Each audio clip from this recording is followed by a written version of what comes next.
As you all know, I've made videos here saying that I teach English part-time, and yesterday was a very eventful day for me, and I was like, I was going to share this with you guys. So yesterday while I was teaching, the topic was culture and taboo, and just to put things in perspective, my student is German, and he was like, in his country it's a taboo to have two wives.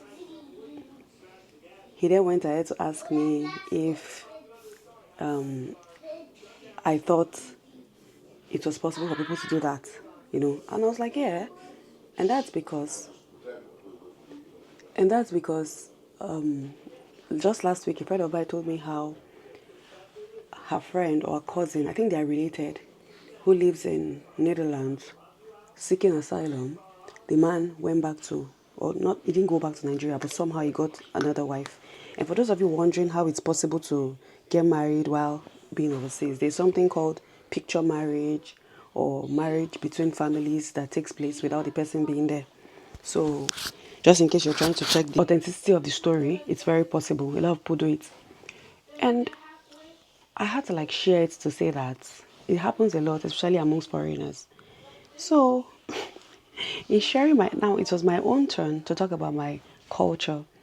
And I was like, to put things in perspective, I'm from Edo State and I'm from Asian. And in my place, if you cheat on your husband is either going to die or your first son. And out of curiosity was like, oh, then what happens when the man cheats? And I was like, nothing. This man shouted, never, never.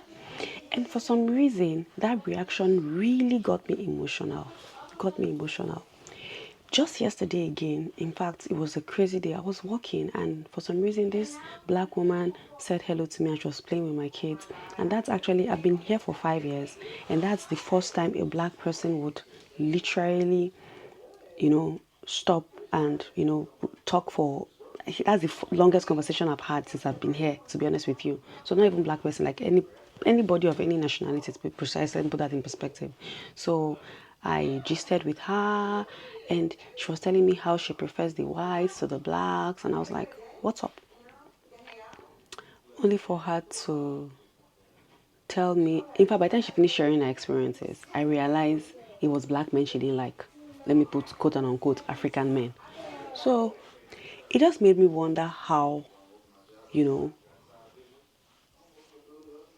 it's possible for people from, it just made me realize that there was something really wrong with our culture in terms of gender roles.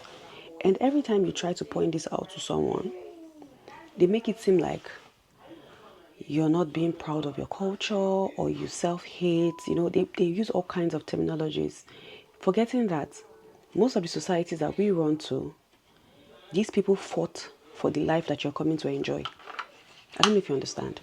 I've met lots of Africans who would rather hold on to things that don't serve them, literally be toxic. You see people getting on platforms such as this talking about don't marry African women, don't bring them, don't do this, don't do that. But nobody ever sits down to talk about why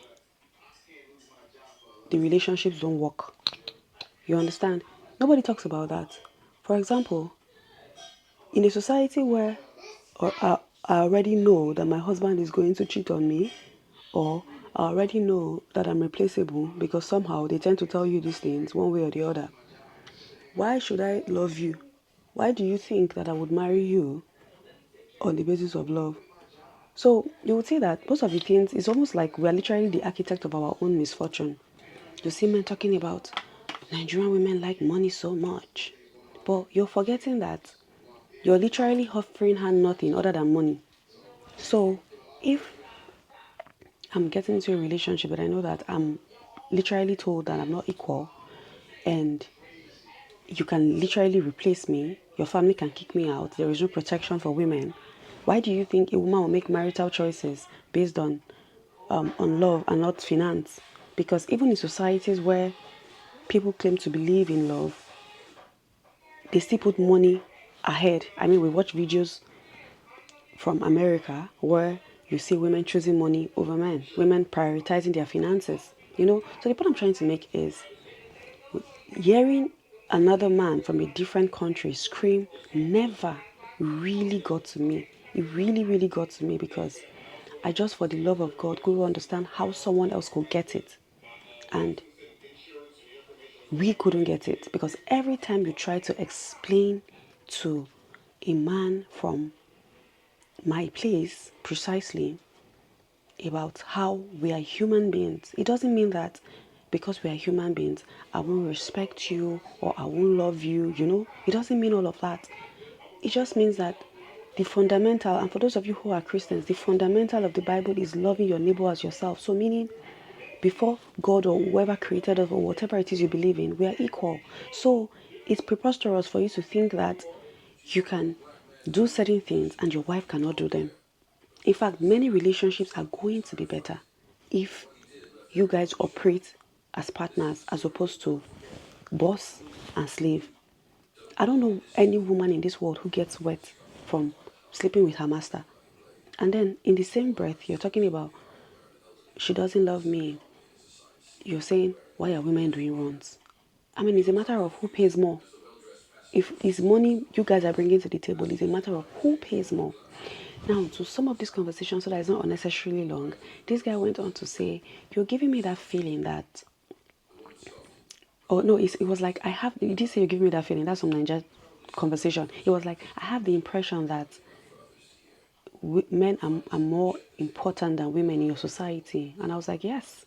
And if you really think about it logically, we didn't, the same way we didn't choose to be black and they didn't choose to be white and Asians didn't choose to be Asians, it's the same way we didn't choose our sexual organs.